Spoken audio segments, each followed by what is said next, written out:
This is the co-organized event by the United Nations on Drugs and Crime, UNODC, International Narcotics and the Law and Law Enforcement Affairs, INL, U.S. Embassies in Bangkok, Chandler Institute for Governance, Enhanced Social Enterprise, and KRAC. For more on the collaboration and anti-corruption in Southeast Asia and our cooperation throughout the years, I may first invite Ms. Annika White, the team lead of the Anti-Corruption Hub for Southeast Asia and the Pacific UNODC, to share her opening remarks.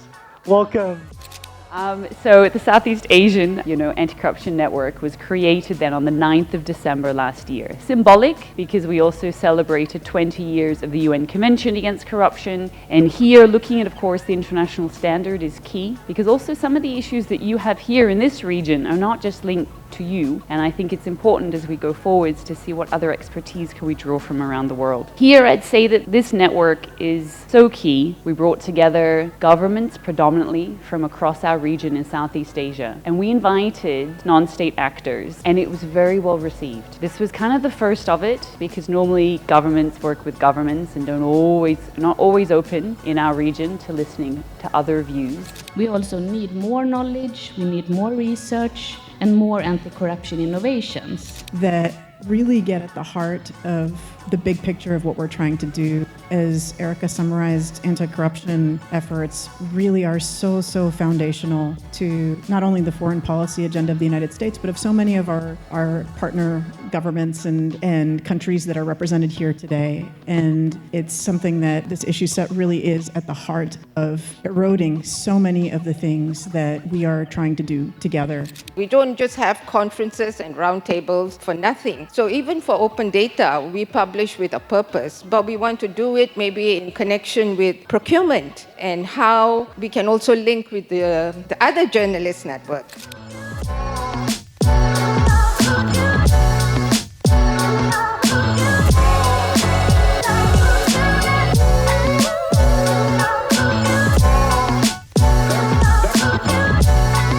Is that we need to have a clear guideline on what this is so that all civil society organizations know what PEPS is.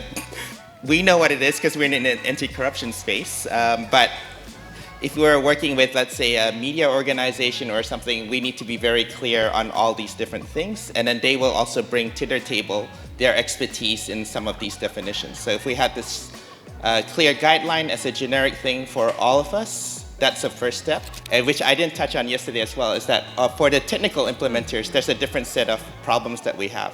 So once we have this data set, we also need to make sure that the data, that applications that we work with together can be interchangeable and reusable. So what we really want to do here is to do some design workshops, first with the ASEAN government actors, to really help them to develop a concrete action plan on how to reform or improve their infrastructure planning and procurement processes. Some participatory sessions with non-government actors, civil society actors, so that they can also tell us what they see to be the big problems involved in infrastructure planning and procurement, and what their recommendations are, what they would like to see, and also so that they can then maybe bring them together so that they can feed back and have an engagement. When we start asking, like, how many countries we already have the whistleblower protection laws. So we found out now just only one. First of all, we should have some the discussions, like we should have at least the whistleblower summit first. So for the main purpose of the whistleblower summit is like to getting each other, sharing the good practice amongst like Southeast Asia in maybe the other country. Discussion was around how you recognize businesses that are already practicing or focusing on business integrity. First idea is that we'd like to have a collective action among the regional participants, and that includes the government as well. So why just the private sector, but let's just bring the whole ASEAN community as one big collective action against corruption.